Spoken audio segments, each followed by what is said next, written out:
안녕하세요. 오늘의 사연은 어느 며느리님이 보내주셨네요.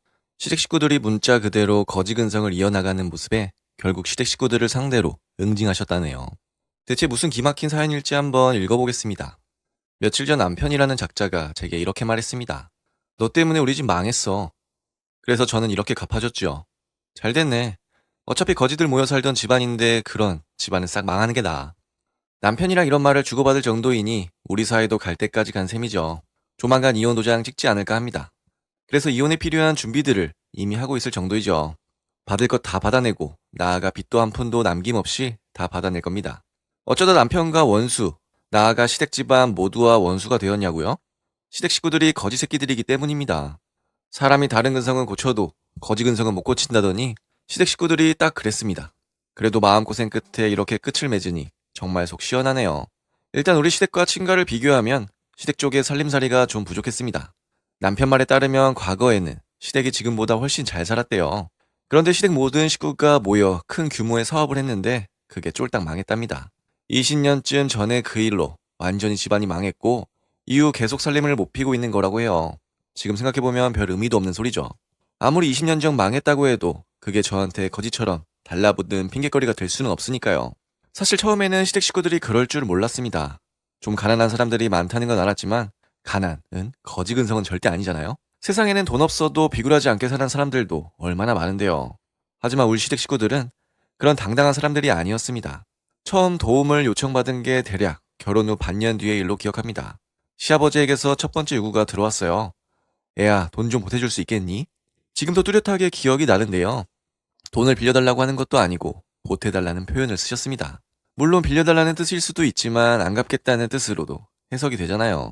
제가 부모님께 돈 빌려드린 적도 있지만 우리 부모님은 항상 꼭 갚을 테니 조금만 빌려달라고 말씀하셨어요. 돈 빌리면서 보태달라는 표현은 생전 처음 들었습니다.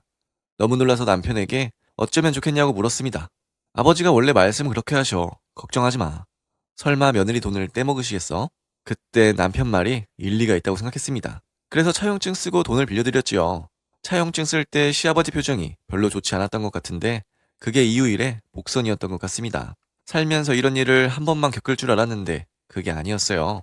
시아버지는 스타트를 끊으신 것에 불과했습니다. 시아버지 다음에는 시어머니께서 돈을 빌려가셨습니다. 아이고 애야, 우리 친구가 사기당해서 안 보태주면 애가 자살하게 생겼다.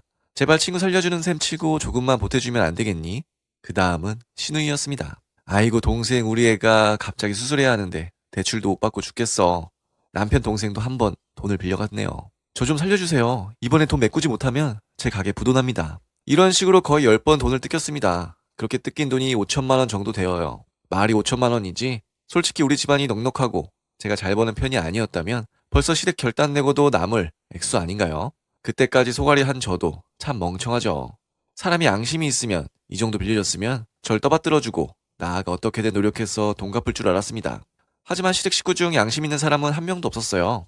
참다 못해 제일 먼저 돈 빌려간 시아버지에게 돈 이야기를 꺼내보았습니다. 알았다고 하는 것도 아니고 하다못해 깜빡했다는 것도 아니고 역정을 냅니다. 내가 돈 떼먹는데? 어디 며느리가 윗사람에게 돈 그래? 다른 사람들도 비슷하게 반응했습니다. 돈 빌려가서 미안하다고 하는 사람도 없었어요. 하나같이 돈 빌려갈 수도 있지. 돈 빌려줬다고 유세 떠냐?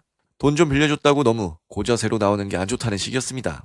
이것만으로도 기가 막힌데 더 기가 막힌 건 제게 무안을 준 시아버지가 그로부터 한 달 뒤에 또 연락하셨다는 사실이었습니다. 애야, 한 번 더 보태줘야겠다. 시아버지가 그때 한 말을 그대로 읊은 겁니다. 이젠 아주 제게 돈 맡긴 사람처럼 내놓으라고 하는 거예요. 대체 왜 그러시냐고 물어보았더니 대답도 가관이더군요. 너희 남편 동생이 또 사고친 모양이더구나. 변호사비가 필요하다는데 걔나 내가 모은 돈이 있어야지. 좀 여유 있는 네가 보태주려무나. 됐어요. 저도 화가 나서 그냥 전화를 끊어버렸죠. 그랬더니 전화기에 불이 납니다. 시아버지가 어디 시아버지에게 그따위 버릇이냐는 둥. 떠드는 게 지겨워서 전화 받고 또 끊어버렸습니다. 그랬더니 이제는 남편이 제게 이러쿵 저러쿵 말하더군요.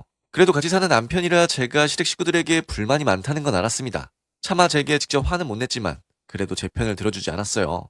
자기가 좀 이해해주면 안 돼? 며느리로서 시아버지가 섭섭해도 좀 참을 줄 알아야지. 이게 좀 섭섭하고 좀 참을 일이야? 지금 내가 너희 식구들에게 빌려준 돈이 5천만 원이 넘는 거 알아 몰라. 이번에는 정말 사정이 급하다고 하시잖아. 아 몰라. 자기 동생 깜빵 가든 목매달든 나 알 바 아냐. 이때 저도 남편에게까지 정이 다 떨어졌던 것 같아요. 그렇지 않았다면 말을 이렇게 심하게는 하지 않았겠죠. 아무튼 제가 말을 이렇게 하니 남편도 화를 내고 그날 밤새도록 싸운 기억이 납니다. 그리고 제 편이 아무도 없다는 생각에 엉엉 울었고요. 그러다 새벽에 정신이 들더라고요. 남편도 시댁 식구들도 더는 믿을 수 없다는 사실을요. 믿을 수 없는 인간들 밑에서 계속 사느니 제 살 길을 찾아봐야 하지 않겠습니까? 결심을 굳힌 저는 그날 아침 결정을 하고 남편에게 말했습니다. 한 며칠 생각할 시간을 줘. 알았어. 남편은 제가 마음 정리하고 시댁 다시 도와줄 생각을 했는가 봅니다. 하지만 저는 그렇게 행동하지 않았어요. 일단 시댁이 제게 빌려갔던 돈들, 자료 다 정리했고요. 그것들 싹 다 내용 증명으로 보내서 돈 갚으라고 보냈습니다. 혹시 돈을 갚지 않으면 바로 압류 들어갈 테니 돈 갚든가 개인 파산하든가 알아서 하라는 메시지를 덧붙였어요. 그 인간들과는 전화도 하고 싶지 않아서 수신 차단한 채로 내용 증명만 보냈습니다. 며칠 지나지 않아서 시댁 전체가 뒤집혔더군요. 들어보니 내용 증명이 먼저 시아버지에게 간 모양입니다. 남편이 놀라서 제게 묻더라고요. 자기 지금 무슨 짓을 한 거야? 이 방법뿐이야. 내가 자기 식구들한테 사람 대접 받는 방법은. 지금 우리 식구들한테 돈놀이 하겠다는 거야? 말 잘했네. 그래, 돈놀이 한다. 너희 식구들 빌려간 돈 법정이자 쳐서 다 안 갚으면 전부 다 고소해버릴 테니까 마음대로 해. 그렇게 모두에게 돈 갚으라고 하고 집에서도 나와서 잠수 탔어요. 한 달 정도 잠수를 타니 금방 반응이 오더라고요. 불과 한 달 정도 잠수를 탔을 뿐인데 시댁 식구 중 벌써 망한 곳도 있습니다. 제가 돈을 또 빌려줄 줄 알고 중요한 곳에 돈 갚는 걸 차일피일 미뤘는데 돈 빌려주는 게 아니라 법정이자 쳐서 갚으라는 내용 증명이 온 바람에 결국 가게가 부도 났다더군요. 그뿐만 아니라 시아버지네도 다른 사람들도 전부 돈을 갚아야 할 상황이 되었습니다. 저한테 또 그걸 하려는지 전화를 엄청나게 한 모양이에요. 하지만 제가 수신 차단하고 잠수 탔으니 연락도 안 되고 그야말로 시댁 집안이 망하다시피 하게 된 거죠. 사실 5천만 원이 한 사람에게는 큰 돈이지만 집안 입장에서는 그렇게 큰 돈이 아닐 수도 있잖아요. 그런데 제가 빌려준 5천만 원 바로 갚으라는 것만으로도 누구는 망하고 누구는 난리가 나는 걸 보니 세상 시댁 식구들이 얼마나 얄팍한 인간들인지 알게 되었습니다. 지금까지도 제 입장은 한결같습니다. 안 입고 오면 개인 파산이라도 신청해보던가 아니면 돈 다 갚으라는 거죠. 안 갚으면 시댁이고 뭐고 민사재판 들어간다고요. 돈 갚은 식구도 있습니다. 월세 보증금 빼서 갚고 지금은 고시원에 산다나요? 시아버지는 나이도 많고 예전에 한 번 도박을 한 적이 있어서 개인 파산도 안 된다더군요. 제게 한 번만 봐달라고 사정하기에 제가 이렇게 말했어요. 집을 빼든 선친이 남긴 논밭을 팔든 갚아요.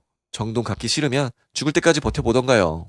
죽고 난 다음 댁 아들이 갚아주든 상속 포기를 하든 그쪽이 알아서 하겠죠. 그리고 댁 아들들도 다 제게 빌린 돈이 있는 건 아시죠? 어느새 시아버지를 대일하며 남 취급하는 제 모습을 발견하기도 했습니다. 시댁 식구들이 어느새 절 잔인한 사람으로 만들었더군요. 어쨌든 시아버지는 제게 말해봐야 소용없다는 걸 아셨는지 한동안 전화가 안 오고 있습니다. 조만간 시아버지 사는 월세방이라도 빼라고 내용 증명 다시 보낼 생각이에요. 그리고 남편은 시댁 식구들에게 욕 많이 먹는 모양이에요. 어디서 집안 말아먹을 년을 며느리로 데려왔냐고 욕 엄청나게 먹는데요. 그게 제 잘못인가요? 자기들 잘못이지. 아무튼 저는 이제 남편이고 시댁 식구들이고 죽든 말든 신경 안 씁니다. 받을 수 있는 거 다 받아내고 인연을 끊을 생각이에요. 네, 오늘의 사연은 여기까지입니다. 시댁 식구들의 잘못된 모습에 잘 대응했다는 사연이셨습니다. 마지막까지 돈관계가 깔끔하게 정리되고 새로운 삶을 찾으시기를 바랍니다. 그럼 저는 다음 사연으로 돌아올 테니 구독과 좋아요, 알람 설정 부탁드려요.